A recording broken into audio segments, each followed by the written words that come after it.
जो भी थोड़ा बहुत समय हमारे पास है, अगर आप लोग ध्यान से सुनेंगे तो उससे हम जरूर कुछ लाभ उठा सकेंगे। साथियों, काफी बात जो मैं आप लोगों के बीच में कहता रहता हूं या इस मौके पर कहना चाहता था, वो मायावती ने आपके सामने विस्तार से बात रखी है। हम लोग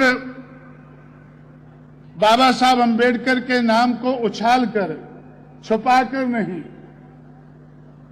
ज्योतिराव फुले शाहू महाराज के नाम को उछालकर और बार बार कहकर कि हम इन लोगों की विचारधारा से प्रभावित होकर जाति के आधार पर तोड़े हुए लोगों को जोड़ने का काम करेंगे।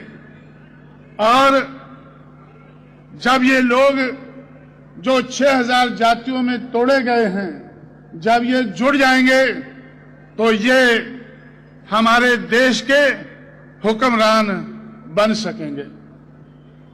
हम कोई, जैसे मैं महाराष्ट्र में था, बाबा साहब अंबेडकर को छोड़कर बाबा साहब अंबेडकर के लेफ्टिनेंट जब गांधी के चरणों में जा रहे थे और मैं उनसे अपील कर रहा था कि भाई, महात्मा ज्योतिराव फुले, छत्रपति शाहू महाराज और बाबा साहब अंबेडकर ने इस देश के दबे कुचले इंसान को अपने पैरों पर खड़ा करने के लिए जो 108 साल लंबा संघर्ष किया है, उसको आप छोड़कर ना जाएं, उस संघर्ष को छोड़कर ना जाएं। 108 साल में बात आगे बढ़ी है, लेकिन मंजिल तक नहीं पहुंची है। ये मैं अपनी तरफ से नहीं कहता हूं। बाबा साहब अंबेडकर ने ये दुनिया छोड़ने से पहले अपने लेफ्टिनेंट से, अपने मानने वाले लोगों से कहा था कि ये कारवां जहां आज नजर आ रहा है, बहुत मुश्किल और मुसीबत के साथ, बहुत बेइज्जती सहने के बाद मैं इसको इधर तक लाया हूं।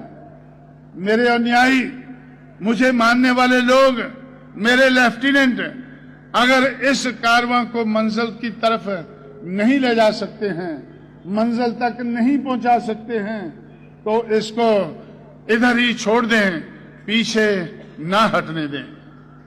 ये कोई मैं नई बात आपके सामने नहीं कहता हूं। महाराष्ट्र में ही ये बात सुनकर मैंने दूसरों को सुनाने का काम उत्तर भारत में किया था।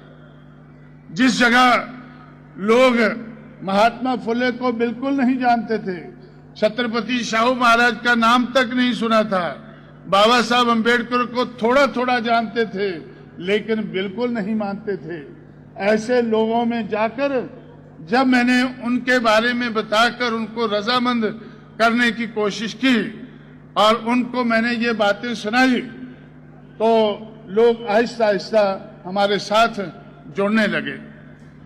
जब मैं महाराष्ट्र से उत्तर भारत में गया तो बहुत से लोग, मेरा विरोध करने वाले लोग, कांग्रेस के लोग ज्यादातर ये कहते थे कि जो मूवमेंट, जो मिशन, जो बाबा साहब अंबेडकर की मूवमेंट और मिशन जो महाराष्ट्र में खत्म हो चुका है, जो फुले का नाम लोग भूल चुके हैं और अगर याद भी करते हैं तो सब्जी मंडी में जाकर याद करते हैं। महात्मा फुले का अगर नाम याद भी करना है तो कोई सब्जी मंडी में जहां साग भाजी बिकती है वहां उनका बुत खड़ा कर देते हैं कि ये भाजी वाला आ गया है। तो इस तरह से साथियों, लेकिन महात्मा फुले को भाजी वाला, सब्जी मार्केट वाला समझकर मैंने उसके बारे में नहीं सोचा। मैं, जैसे बाबा साहब अंबेडकर ने, जिन्होंने फुले की बायोग्राफी लिखी, उनसे कहा था कि उनके नाम की जो बायोग्राफी है उसका टाइटल होना चाहिए Mahatma Jyotirao Phule, father of India's social revolution. Mahatma Jyotirao Phule सब्जी वाला भाजी वाला नहीं, पगड़ी वाला नहीं, बल्कि father of India's social revolution, इस देश में सामाजिक परिवर्तन का पितामह के नाम से बाबा साहब ने उनको याद किया। तो मैंने भी समझा कि इस हिसाब से मुझे लोगों को ये बात बतानी चाहिए। और छत्रपति शाहू महाराज के बारे में महाराष्ट्र में ही मैं सुनकर गया था कि गंगाराम कामले की चाय की दुकान उन्होंने खोली और खुद उस पे जाकर वो चाय पीते थे। 1901 या 2 की बात है, बहुत पुरानी बात है, कोई 1950 की बात नहीं है जब अनटचेबिलिटी को अबॉलिश किया गया, उस जमाने की बात नहीं है, उससे 50-60 साल पहले की बात है। इसलिए जो मानवता का संदेश महाराष्ट्र के महापुरुषों ने दिया, उस संदेश के आधार पर, उस विचारधारा के आधार पर, और बाबा साहब अम्बेडकर ने जो मूवमेंट चलाई, उस मूवमेंट को समझकर, उस विचारधारा को समझकर, छुपाकर नहीं, उनके नाम को उछालकर हम लोगों ने उत्तर भारत में इस मूवमेंट का फैलाव किया। मैं उछालकर क्यों कहता हूं कि जब बाबा साहब के लेफ्टिनेंट जब वो गांधी जी के चरणों में जाते थे तो नीची गर्दन करके चले जाते थे। वो गर्दन नीची करके जाते थे कि कहीं किसी को पता ना चल जाए कि ये बाबा साहब के साथ घूमा करते थे, ये बाबा साहब के साथ कभी घूमा करते थे। अगर किसी को पता चल गया तो फिर कांग्रेस में हम एमएलए एमपी नहीं बन सकेंगे, कांग्रेस के हम एमएलए एमपी नहीं बन सकेंगे। मैं बार बार आपको कहता रहा हूं, जब भी मैं महाराष्ट्र में आया हूं, मैं बार बार कहता रहा हूं कि भाई फुले की विचारधारा कोई सब्जी पैदा करने वाली विचारधारा नहीं है, मानवतावादी विचारधारा है। छत्रपति शाहू महाराज की विचारधारा, चाहे बाल ठाकरे कुछ भी कहे, लेकिन मैं समझता हूं कि ये मानवतावादी विचारधारा है। और इसी तरह से बाबा साहब अम्बेडकर की विचारधारा, वो तो आप लोगों ने महाराष्ट्र में खुद देखी है, कोई पुरानी बात, ज्यादा पुरानी बात नहीं है। इस विचारधारा को अपनाकर मैं समझता था कि महाराष्ट्र के उन लोगों की जिम्मेवारी थी जिनमें बाबा साहब अम्बेडकर पैदा हुए, जिनमें बाबा साहब अम्बेडकर पैदा हुए। ये जिम्मेवारी उन लोगों की थी कि बाबा साहब के नाम को उछालकर आगे बढ़ते, देश भर में बाबा साहब अम्बेडकर का मैसेज पहुंचाते, बाबा साहब की विचारधारा को पहुंचाते। लेकिन जब आप लोग बाबा साहब के लेफ्टिनेंट, जब बाबा साहब के अनुयायी महाराष्ट्र में छुप छुप कर जीने लगे, तो भाई बाहर कौन ले जाएगा इसको? महाराष्ट्र से बाहर कौन ले जाएगा? तो ये मूवमेंट की खुशकिस्मती है कि मुझे महाराष्ट्र में रहने का मौका मिला, इन तीनों महापुरुषों की विचारधारा को समझने का मुझे मौका मिला। और मुझे ऐसा लगा कि ये विचारधारा ऐसी है कि अगर इस विचारधारा को हम छोड़ देते हैं इस मौके के ऊपर, तो फिर इस देश में जो दलित शोषित समाज है, जो दबा कुचला इंसान है, वो सदियों तक फिर उठकर खड़ा नहीं हो सकेगा। जो हजारों साल से मनुवादी विचारधारा के आधार पर, ब्राह्मणवादी विचारधारा के आधार पर जो गिराया हुआ इंसान है, जो पिछाड़ा हुआ इंसान है, ये सदियों तक नहीं उठ सकेगा अगर इस मौके के ऊपर हमने 108 साल लंबी विचारधारा को चलते हुए आगे ना बढ़ाया। इसलिए साथियों, हम लोगों ने इस विचारधारा को आगे बढ़ाकर, हम लोगों ने जो महाराष्ट्र में मुझे बाबा साहब अम्बेडकर के लेफ्टिनेंट कहा करते थे कि भाई हम बाबा साहब के विचारधारा को हम जानते हैं, आपसे अच्छा जानते हैं, आपने तो बाबा साहब को कभी देखा नहीं है, हम तो उनको देखा है, उनके चरणों में काम किया है। लेकिन उनके चरणों में काम करते वक्त गांधी के चरणों में जाने का मौका नहीं मिला। इसलिए हम लोग एमएलए नहीं बन पाए, एमपी नहीं बन पाए, मंत्री नहीं बन पाए। लेकिन अब हम रुक नहीं सकते हैं, अब हमें एमएलए एमपी बनना ही है। मैंने बहुत गौर किया कि भाई एमएलए एमपी बनना इतना जरूरी नहीं है जितना इस विचारधारा को आगे बढ़ाना जरूरी है। जिस प्रकार से इस मूवमेंट को, बाबा साहब अंबेडकर के छोड़े हुए कारवां को जितना मंजिल तक पहुंचाना जरूरी है, उतना एमएलए एमपी बनना जरूरी नहीं है। इस बात को ध्यान में रखते हुए मैं और मेरे अपने साथियों को तैयार करके उत्तर भारत में जाकर मैंने इसको मूवमेंट को बढ़ाने का काम शुरू किया। मैं इस मूवमेंट को बढ़ाने का काम शुरू किया और जब मुझे लगा 4-5 साल काम करने के बाद जब मुझे लगा कि इनका नाम लेकर हम एमएलए भी बना सकते हैं, एमपी भी बना सकते हैं, तो मैं फिर महाराष्ट्र में आया। और महाराष्ट्र में आकर मैंने महाराष्ट्र के लोगों से कहा कि भाई बाबा साहब अंबेडकर का नाम लेकर हम एमएलए एमपी बना सकते हैं। आज मैं ये तो नहीं कह सकता कि मंत्री बन सकते हैं, लेकिन एमएलए एमपी तो बन सकते हैं। जो एमएलए एमपी बनने के लालच में जो गांधी के चरणों में जाग रहे हैं, उनसे मैंने अपील किया कि छोड़ो भाई गांधी जी को, इस कारवां को आगे बढ़ाने में लगो। लेकिन महाराष्ट्र के लोगों ने मेरी एक बात नहीं मानी। महाराष्ट्र के लोगों ने मेरी एक बात नहीं मानी। बाबा साहब अंबेडकर के मिशन को तबाह कर दिया। आज महाराष्ट्र के लोगों को आज भरोसा नहीं है कि वो बाबा साहब अंबेडकर का नाम लेकर उनकी चलाई हुई मूवमेंट को आगे बढ़ाकर एमएलए बन सकते हैं, एमपी बन सकते हैं। लेकिन मैं दावे से कहता हूं कि एमएलए एमपी तो छोटी बात है, हम मिनिस्टर भी बन सकते हैं, मिनिस्ट्रियां बना सकते हैं, सरकारें बना सकते हैं। जिस यूनिवर्सिटी के पीछे आप लोगों ने महाराष्ट्र के नौजवानों को तबाह किया, लंबी लंबी मार्च की, छोटी मार्च की, और मैं 6 दिसंबर 1979 को नागपुर में था जब 4 नौजवान नागपुर की सड़कों पर मारे गए। इस कारण कि बाबा साहब के नाम से मराठवाड़ा में यूनिवर्सिटी होनी चाहिए। मैंने सोचा कि भाई हर जगह इन लोगों की पिटाई हो रही है।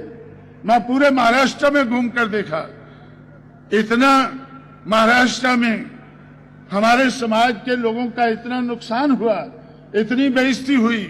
मैं देखकर दंग रह गया कि भाई ये यूनिवर्सिटी के पीछे क्यों पड़े हुए हैं, ये यूनिवर्सिटी के पीछे क्यों पड़े हुए हैं।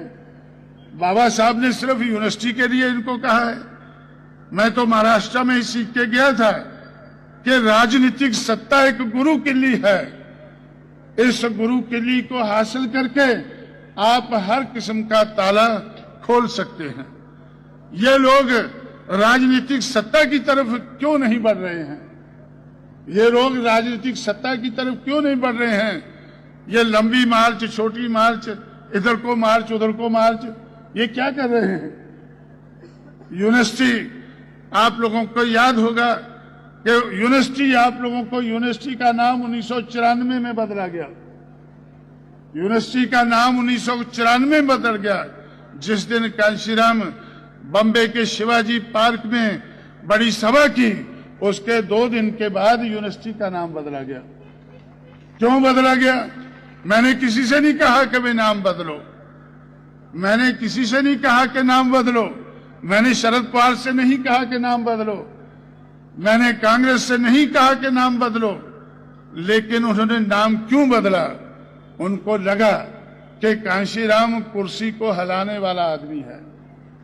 जिस कुर्सी पर हम लोग बैठे हैं, जिस कुर्सी पर हम लोग बैठे हैं, उस कुर्सी को हिलाने की ताकत इसने पैदा की है। जो महाराष्ट्र में बाबा साहब के अनुयायियों ने जो ताकत नहीं पैदा की है, इसलिए हम उनकी बात को तो ठुकरा देते हैं। लेकिन अब कांशीराम इधर बम्बे पहुंच गया है और इसका इरादा नेक नहीं है, इसका इरादा नेक नहीं लगता है। कहीं यह हमारी कुर्सी को हिलाने लगा, हमें टेढ़ा कर दिया। जिस तरह से दिल्ली में इसने वीपी सिंह को टेढ़ा किया, जिस तरह से इसने दिल्ली में वीपी सिंह को टेढ़ा किया, कहीं ये शरद पवार को भी टेढ़ा ना कर दे। इसलिए शरद पवार ने यूनिवर्सिटी का नाम बदला। लेकिन आप लोगों को उससे संतुष्टि हो गई होगी। मैं आपको बताना चाहता हूं कि यूनिवर्सिटी कोई बड़ी चीज नहीं है। गुरु किल्ली के मुकाबले में यूनिवर्सिटी कोई बड़ी चीज नहीं है। हम लोगों ने उत्तर प्रदेश में कोई यूनिवर्सिटी मांगी नहीं, लेकिन कांग्रेस पार्टी ने, जिस कांग्रेस पार्टी की सरकार महाराष्ट्र में थी, जिस कांग्रेस पार्टी की सरकार केंद्र में थी, उस कांग्रेस पार्टी ने महाराष्ट्र में यूनिवर्सिटी अंबेडकर के नाम पर नहीं दी और जो बनी बनाई थी उसका नाम भी नहीं बदला। लेकिन उत्तर प्रदेश में नई यूनिवर्सिटी बनाने के लिए 14 अप्रैल 1979 को राजीव गांधी ने उसकी बुनियाद रखी। 14 अप्रैल 1984 को राजीव गांधी ने उसकी बुनियाद रखी। मुझे भी इनविटेशन भेजा कि आप भी आए, हम अंबेडकर के नाम पर यूनिवर्सिटी लखनऊ में बना रहे हैं, आप भी आए। मैंने उनसे कहा नहीं, अगर आप ये यूनिवर्सिटी महाराष्ट्र में बनाएं, जहां लोगों की मांग है, जहां अंबेडकर को मानने वाले कमजोर हैं, उन लोगों में अगर आप यूनिवर्सिटी बनाएं तो मैं आने के लिए तैयार हूं, बिना बुलाए आने के लिए तैयार हूं। लेकिन अगर आप उत्तर प्रदेश में बनाना चाहते हैं, उत्तर प्रदेश की राजधानी लखनऊ में बनाना चाहते हैं, तो मैं आपको इस बात को साजिश समझता हूं। इसलिए मैं लखनऊ में ना जाकर मैंने इलाहाबाद में 14 अप्रैल 1989 को बड़ी भारी कॉन्फ्रेंस ली अपने लोगों की। उनसे कहा कि आज लखनऊ में राजीव गांधी अंबेडकर यूनिवर्सिटी की बुनियाद रखने वाला है। ये बड़ी साजिश है। क्या साजिश है? कि यूनिवर्सिटी बनाकर उसके पीछे गुरु किल्ली छिपाने वाला है। यूनिवर्सिटी बनाकर छोटी सी यूनिवर्सिटी बना देगा, थोड़ी सी जगह खरीदी है तो उसके पीछे ये गुरु किल्ली छिपाएगा। मैंने कहा कि मैं आप लोगों को चौकन्ना करना चाहता हूं कि हमें ये यूनिवर्सिटी नहीं चाहिए। ये यूनिवर्सिटी महाराष्ट्र वालों को चाहिए। महाराष्ट्र में ले जाओ। महाराष्ट्र में कांग्रेस की सरकार है। जिस तरह से उत्तर प्रदेश में एनडी तिवारी मुख्यमंत्री है, कांग्रेस का मुख्यमंत्री है, उसी तरह से शरद पवार महाराष्ट्र में कांग्रेस का मुख्यमंत्री है। तो ये यूनिवर्सिटी महाराष्ट्र में ले जाओ, हमें लखनऊ में नहीं चाहिए। क्यों नहीं चाहिए? क्योंकि इसके पीछे आप गुरु किल्ली छुपाना चाहते हैं। मुझे इस बात का एहसास है कि अगर हम गुरु किल्ली हाथ में लेते हैं तो यूनिवर्सिटी हम अपने आप बना लेंगे। जितनी यूपी में गुरु किल्ली हासिल करके जिस यूनिवर्सिटी का नाम चाहेंगे उसका बदल डालेंगे, और जितनी यूनिवर्सिटी नहीं बनाना चाहेंगे हम बना पाएंगे। आज भी जो 14 अप्रैल 1979 में राजीव गांधी ने जहां बुनियाद रखी, आज भी वो यूनिवर्सिटी बराबर नहीं चल रही है। वो सेंट्रल गवर्नमेंट की यूनिवर्सिटी है, क्योंकि 1979 के बाद बीजेपी की सरकार आई। बीजेपी सरकार ने राजीव गांधी से कहा, कांग्रेस से कहा, ये आपका बेबी है, ये हमें नहीं चाहिए, हम इसका पालन पोषण नहीं कर सकते हैं, ये कांग्रेस का बेबी है। इसलिए कांग्रेस की सरकार है केंद्र में, वो इस यूनिवर्सिटी को देखे। तो इसलिए साथियों, वो यूनिवर्सिटी केंद्र की यूनिवर्सिटी बन गई। लेकिन आज भी जितना उस पर पैसा लगा है, अगर 2 करोड़ सेंटर ने लगाया है तो 19 करोड़ बहुजन समाज पार्टी की उत्तर प्रदेश की सरकार ने उस पर लगाया है। लेकिन हमने सोचा कि ये केंद्र की यूनिवर्सिटी है, केंद्र की बन चुकी है, हम केंद्र को कहेंगे कि इस यूनिवर्सिटी को संभालो। अगर ये लोग नहीं संभालेंगे तो हम केंद्र में सरकार बनाकर इसको संभालेंगे। हमें केंद्र में सरकार बनाने की जरूरत महसूस होगी कि भाई ये बेबी को संभालना है।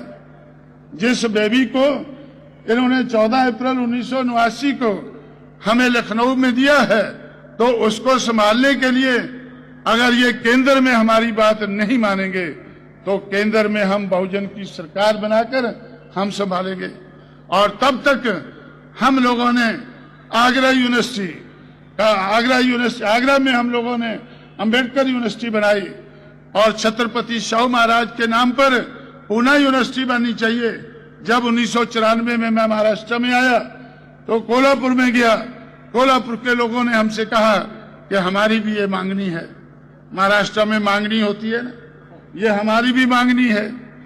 हमारी क्या मांगनी है कि भाई ये जो छत्रपति शाहू महाराज है, इन्होंने पूना इस क्षेत्र में वेस्टर्न महाराष्ट्र में एजुकेशन को बढ़ावा देने के लिए उन्होंने बहुत काम किया है, इसलिए उनके नाम पर पूना में यूनिवर्सिटी होनी चाहिए। मैंने कहा ठीक है भाई, ठीक है, आपको यूनिवर्सिटी होनी चाहिए तो आप करो, मांगनी करो, जिससे मांगना है मांगो। वो कहने लगे शरद पवार हमारी बात नहीं मानता है, तो इसलिए आप हमारी मदद करें। आपके डर के कारण उन्होंने औरंगाबाद में यूनिवर्सिटी का नाम दे दिया है, लेकिन पूना में वो नहीं दे रहा है। अगर आप उनको डराओ तो मैं बोला मुझे डराना है तो 15 लाख सिग्नेचर इकट्ठे करो। महाराष्ट्र के लोगों ने मुझे 15 लाख सिग्नेचर करके इकट्ठे करके दिए और मैं शरद पवार के पास वो हाजिर किए।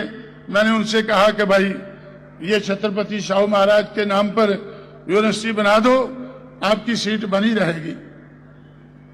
उसने मेरी बात नहीं मानी, लेकिन उसके कुछ साल बाद 1996 में 94 में मेरी बात नहीं मानी, लेकिन उसके 2 साल बाद 1996 में शरद पवार मेरे साथ एक मीटिंग में गया मुरादाबाद में मेरे साथ एक मीटिंग पे गया। उस मीटिंग में क्यों गया मेरे साथ मीटिंग में? क्योंकि कांग्रेस और बीएसपी मिलकर युति करके चुनाव लड़ रहे थे। जिस तरह से आप लोगों ने 1971 में युति की थी महाराष्ट्र में, 1971 में रिपब्लिकन पार्टी की और कांग्रेस पार्टी की युति जारी होती। उस युति में 520 सीटें गांधी को मिली थी और 1 सीट अंबेडकर को मिली थी। आप लोगों ने अंबेडकर के लिए 1 सीट ली थी और गांधी के लिए 520 मिली थी। और 1996 में जब पार्लियामेंट का चुनाव हुआ, हमने कांग्रेस को घुटनों नीचे लिया। घुटनों नीचे लेकर कांग्रेस चिल्लाने लगी कि बचाओ बचाओ। हमने भी सोचा क्या इसको बचाने में हमारा फायदा है? मुझे नजर आया कि इसके 2 फायदे हैं। एक फायदा तो यह है कि हम युति करके महाराष्ट्र के लोगों को बता सकेंगे कि एक युति आप लोगों ने 1971 में की थी और दूसरी युति 25 साल बाद कांशीराम यूपी में कर रहा है। उस युति में 520 पार्लियामेंट की सीटें गांधी के हिस्से में आई थी और 1 अंबेडकर के हिस्से में आई थी। लेकिन उत्तर प्रदेश में जो युति हो रही है उसमें 300 सीटें अंबेडकर के हिस्से में आएंगी और 125 गांधी के हिस्से में जाएंगी। एक फायदा तो मुझे ये नजर आया, उस फायदे से हमें कोई फायदा नहीं हुआ है क्योंकि महाराष्ट्र के लोग तैयार अभी भी नहीं हुए हैं। लेकिन मैं सोचता था कि शायद इससे सबक सीखकर महाराष्ट्र के लोग सोचेंगे कि जो 1971 में युति जारी होती वो चांगली ना होती, लेकिन जो 1996 की युति है 25 साल बाद, ये तो चांगली युति है। इसमें तो अंबेडकर के हिस्से में 300 और गांधी के हिस्से में 125। तो 125 सीटें लेकर जब शरद पवार नरसिम्हा के कहने से उत्तर प्रदेश में प्रचार के लिए निकला तो एक जगह मुरादाबाद में मेरे साथ उसकी मीटिंग थी। उस मीटिंग में वो दूसरे लोग बोल रहे थे, वो मुझसे कहने लगा कि भाई हमें पता चला है कि बीएसपी ने उत्तर प्रदेश में कानपुर में छत्रपति शाहू महाराज के नाम पर यूनिवर्सिटी बनाई है। मैंने कहा भाई पता तो ठीक ही चला है, आपको पता तो ठीक ही चला था, लेकिन पता आपको कुर्सी टेढ़ी होने के बाद चला है। जब आप कुर्सी पर बैठे थे तो मैंने 15 लाख सिग्नेचर आपको दिए थे कि महाराष्ट्र में ये डिमांड है और ये डिमांड सही है, ये डिमांड सही है, तो आपको ये काम कर देना चाहिए। लेकिन कुर्सी पर बैठे आपको ये डिमांड सही नजर नहीं आई। लेकिन आज जब आप उत्तर प्रदेश में मारे मारे घूम रहे हैं और नरसिम्हा राव के इशारे पर घूम रहे हैं, तो तब आपको याद आई है कि भाई ये यूनिवर्सिटी बनी है उधर। तो अब जब हमारी सरकार फिर बनी, मैंने मायावती से कहा कि भाई कहीं हम बार बार हमने अंबेडकर के नाम पर मेले लगाए, शाहू महाराज के नाम पर लगाए और हमने ये पेरियार के नाम पर मेले लगाए, लेकिन जब फुले की बर्थडे आया तो हमारी सरकार नहीं रही, हमारी सरकार नहीं रही, हम सरकारी मेला नहीं लगा सके। दूसरी जगह तो मेले लगाते हैं जहां सरकार नहीं होती, लेकिन जो सरकारी मेला होता है उसका तो नजारा ही और होता है, सरकारी मेले का तो नजारा ही और होता है। जैसे इस बार हमने कानपुर में जो छत्रपति शाहू महाराज के नाम पर यूनिवर्सिटी बनाई है, जो उसमें हम लोगों ने मेला लगाया, उस मेले को अटेंड करने के लिए हम लोगों ने कोल्हापुर को एक गाड़ी भेजी 20 बोगियों की कि भाई आपको कुछ नहीं करना है, आराम से बैठकर चले जाना है। जिन लोगों को छत्रपति शाहू महाराज के नाम पर यूनिवर्सिटी चाहिए, जो मुझे सिग्नेचर इकट्ठे करके देते थे, उनको ले आओ। 1800 सीटें की गाड़ी भेजी कि 1800 कोल्हापुर से ले आओ, 200 पूना से ले आना। तो उनको आराम से हमने उस यूनिवर्सिटी में, कानपुर में यूनिवर्सिटी में हम लोगों ने उनको मेला दिखाया, छत्रपति शाहू महाराज के नाम पर उनको मेला दिखाया। तो हम सोच रहे थे कि इस बार फुले के नाम पर मेला लगाएंगे, लेकिन फिर उस दिन चुनाव आ जाएगा। लेकिन हम अवसरवादी होने के कारण उस अवसर को छोड़ना नहीं चाहते हैं। बड़ी मुश्किल से तो हमें अवसर मिलता है, हम अवसरवादी होने के कारण उस अवसर को नहीं छोड़ेंगे और अपनी मूवमेंट को आगे बढ़ाएंगे, अंबेडकर के कार्यों को आगे बढ़ाएंगे। हमें भरोसा है कि हम मरने से पहले अंबेडकर के कार्यों को मंजिल तक पहुंचा के छोड़ेंगे। आप लोगों ने तालियों से मेरी बात का स्वागत किया है। तालियों के साथ साथ कुछ आप लोगों का लगाव भी होना चाहिए, कुछ आप लोगों का सहयोग भी होना चाहिए, तो ज्यादा रहेगा। लेकिन मुझे भरोसा है कि हम आप लोगों के सहयोग के बगैर भी इस कारवां को मंजिल तक पहुंचाकर छोड़ेंगे। जब वो मंजिल पर पहुंच जाएगा, जब बहुजन समाज इस देश का हुक्मरान बन जाएगा, उस दिन आप लोगों ने कम से कम उस दिन तो मेरी बात को याद कर लेना। जिस दिन बहुजन समाज, फुले शाहू अंबेडकर को मानने वाला समाज, उनकी विचारधारा को आगे बढ़ाने वाला समाज जब इस देश का हुक्मरान बन जाएगा, मैं दावे से कहता हूं कि हम इसको बनाकर छोड़ेंगे। इस समाज को हम इस देश का हुक्मरान बनाकर छोड़ेंगे। तो इसलिए साथियों, अगर आज भी आप मेरी बात को मान लें, तो आप लोग शायद आने वाले समय में सर उठाकर चल सकोगे। अगर आप लोगों ने आज भी मेरी बात को ना माना, तो सारी जिंदगी आपको सर झुकाकर चलना होगा। सारी जिंदगी आप लोग सर झुकाकर चलेंगे, जय भीम कहेंगे, सर नीचे करो और जय भीम बोलो, सर नीचे करके गांधी के पैरों में जा गिरो। तो इसलिए साथियों, तो मैं आप लोगों से ये कहना चाहता हूं कि हम लोग, जो बाबा साहब अंबेडकर ने आप लोगों को सिखाया और आप लोगों से मैंने सीखा कि राजनीतिक सत्ता एक गुरु के लिए होती है। उस राजनीतिक सत्ता को हासिल करके कोई भी ताला खोल सकते हैं। ये बात सही है कि हमारा लक्ष्य सामाजिक परिवर्तन है, हमारा लक्ष्य सामाजिक परिवर्तन है। समाज में हम मनुवादी समाज को, ब्राह्मणवादी समाज को हम परिवर्तित करके रहेंगे। हम मानवतावादी समाज व्यवस्था लाना चाहते हैं। हम इस देश में जो हमारा समाज, जो बंधुआ समाज है, जकड़ा हुआ समाज है, आर्थिक तौर से हम आर्थिक मुक्ति भी उसकी करना हमारा लक्ष्य है।